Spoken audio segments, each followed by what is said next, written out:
tarde, senhores! Esse que vos fala é o professor Marcel Almeida e eu venho hoje dar continuidade ao conteúdo de clima para o seu Enem. Então vamos lá. Hoje vamos de circulação geral atmosférica, né?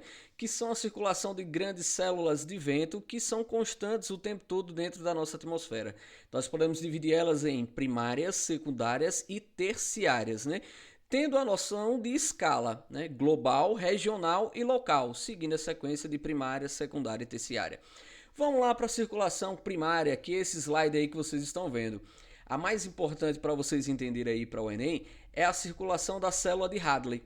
Ela tem uma importância fundamental dentro do nosso contexto de clima. Vamos entender como é que ela faz aí, senhores. Nós já aprendemos que a circulação atmosférica, a circulação dos ventos, ela se dá em função da alteração de pressão atmosférica. Os ventos sempre vão circular da alta pressão para a baixa pressão. Se você não se recorda disso aí, senhores, aconselho a vocês assistirem o primeiro vídeo que fala sobre tempo e clima e elementos climáticos. Aí você vai entender a função da pressão. Mas vamos lá, vamos seguir.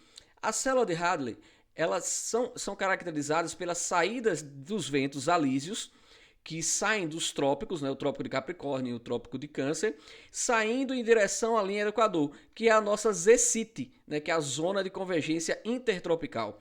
Então, os ventos alísios, que fazem parte da célula de Hadley, se desloca por baixo, carregando ao longo do seu trajeto até a linha do Equador, até a ZCIT, umidade. Quando chega próximo à linha do Equador, ele faz um movimento ascendente, né? Sobe, né? Porque o ar quente sobe. Lembre sempre desse exemplo que eu coloco para vocês aí. Se vocês vão esquentar uma água no fogo e usa a panela e está com a tampa, quando você tira a tampa, o vapor de água, ele acende, sobe. Então, a massa de ar quente, ela acende, sobe. Enquanto o ar-condicionado é instalado em cima da nossa parede, porque o ar frio desce, né? Movimento descendente, descendo aí. Então, o que é que nós temos, senhores? A célula de Hadley, ao chegar na ZCIT ou na linha do Equador, ele faz um movimento ascendente e já carregado de umidade do seu longo trajeto do trópico até a linha do Equador, adquire mais umidade nessa ascendência e precipita. Por isso que ocasiona inúmeras chuvas próximo da linha do Equador, que seria característica do clima muito quente e muito úmido, que é o clima equatorial, então chove bastante. Vamos seguir aí da célula de Hadley. Após ascender e precipitar nessa faixa em baixas latitudes, ela retorna por cima e vai descer lá de novo no trópico. Então ele vem por baixo do trópico até a linha do Equador, ascende, precipita e retorna por cima até descer de novo no trópico. Aí são os movimentos dos ventos contra-alísios, né? Alísios saindo do trópico até a linha do Equador e da linha do Equador até os trópicos contra-alísios. Veja a diferença que ele dá aí na célula de Hadley, sendo no hemisfério sul ou no hemisfério norte. Ele vai trazer chuva para as proximidades da linha do Equador. Por isso essa característica de clima equatorial. Como ele despeja muito de sua umidade próximo a ZCIT, ele retorna mais frio pela altitude e retorna sem muita umidade, provocando, por exemplo, nas faixas de 30 de latitude, ou sul ou norte, aonde passa o trópico, inúmeras formações desérticas, que é o que nós temos, por exemplo, o deserto do Atacama, o deserto da Patagônia, o deserto da Namíbia, do Kalahari, o deserto de Vitória.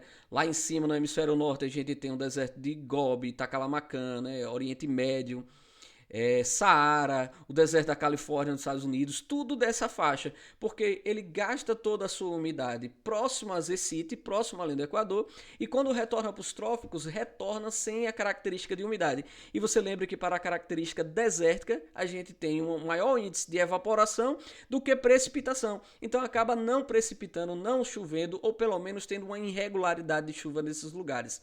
Aí você pode me perguntar, pronto, professor, mas o trópico também perpassa pela região sudeste do nosso Brasil. Acontece da mesma forma? Claro que não, não acontece da mesma forma, mas em função principalmente da nossa floresta amazônica. Quem não ouviu falar aí dos verdadeiros rios voadores ou rios aéreos, né?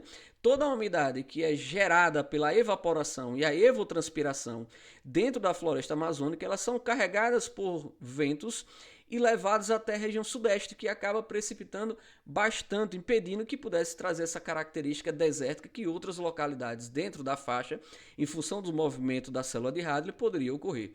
Então, tranquilo aí, célula de Hadley. A segunda célula é a célula de Ferrel. Ela está dentro da zona climática temperada, né? Essa segunda célula ela tem a característica da seguinte forma: ela sai dos trópicos em direção aos círculos polares por baixo e ascende lá nos trópicos, nos polos e retorna por cima para descer nos trópicos. Essa é a circulação da célula de Ferrel, que vocês estão vendo aí no nosso slide, com a célula dessa parte temperada, né? Os nomes dos ventos característicos aí são os famosos ventos do oeste, né?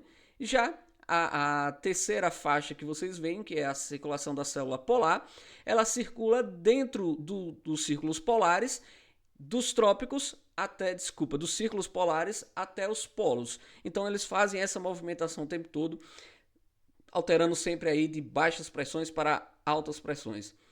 Na verdade, na circulação, sempre dessa forma, da alta para baixa. Tranquilo, pessoal? Então essa é a circulação primária. Vamos colocar aí para a gente ver a circulação secundária, que a gente tem a classificação aí, por exemplo, com as brisas litorâneas. Como é que é o contexto dentro da brisa litorânea, que você precisa entender que já é algo regional, né? A região de litorânea. Ele tem uma característica que muda do dia para a noite. Quando a gente vai numa praia, pela manhã, você coloca o pé na areia, a areia está quente. Porque a capacidade que o continente tem de absorver calor é muito mais rápido. Então ele esquenta bastante. Já a água ela está fria. Assim a gente tem o continente como baixa pressão e o mar como alta pressão. Então o movimento dos ventos ele sai em direção do oceano até o continente. Quando chega no continente, ele vai tendo calor, né? O calor emitido pela superfície do continente e faz um movimento ascendente, retornando para o mar por cima. E faz esse movimento convectivo. Isso pelo dia. E pela noite? Pela noite a gente tem o sentido inverso. O que é que nós temos? A areia está fria, porque o continente ganha calor rápido, mas perde rápido também. E lá neste local seria alta pressão, enquanto a água ela ainda está quente, porque ela demora a aquecer e demora também a perder esse calor. Então o movimento dos ventos das brisas litorâneas, nesse caso continentais, ele sai do continente em direção até o mar e retorna no movimento convectivo o tempo todo. Essas são a movimentação secundária das brisas. A gente tem um outro que já não é característica mais de dia para noite, que são características mais de meses, né, de estações, como o clima de monções. O clima de monções ele vai atuar da mesma forma, ou pelo menos parecida com as brisas litorâneas. Só que aqui a gente não faz análise de dia e noite, a gente faz análise de estações. Durante o verão, o continente esquenta, fica mais quente, então baixa pressão, e o oceano mais frio, alta pressão, leva seus ventos em direção ao continente carregados de umidade e acaba provocando chuva, né? Que são as chuvas de monções, chuvas torrenciais, né? Chuvas gigantescas, de grande volume pluviométrico. Já durante o inverno, o continente perde calor mais rápido e esfria mais rápido, alta pressão, enquanto o oceano muito mais lento, baixa pressão. Os ventos saem de maneira fria e seca do continente em direção ao oceano. Essa é a característica do clima de monções na movimentação secundária da circulação geral atmosférica. Existe a terciária. A terciária é muito mais local, que são os ventos que são conectados ou ligados em determinados estados, por exemplo. Aqui no meu, em Sergipe, nós temos a incidência dos ventos alísios, que fazem parte da circulação geral primária, mas também tem a incidência dos ventos barotróficos, que são características de regiões serranas, então ventos específicos de cada localidade. Tranquilo? A gente pode ter aí os ventos sinum, bora, entre outros ventos de maneira mais específica. Então essa é a circulação geral atmosférica primária, secundária e terciária que nós vimos. Saudações, até a próxima. Fica com Deus. Valeu!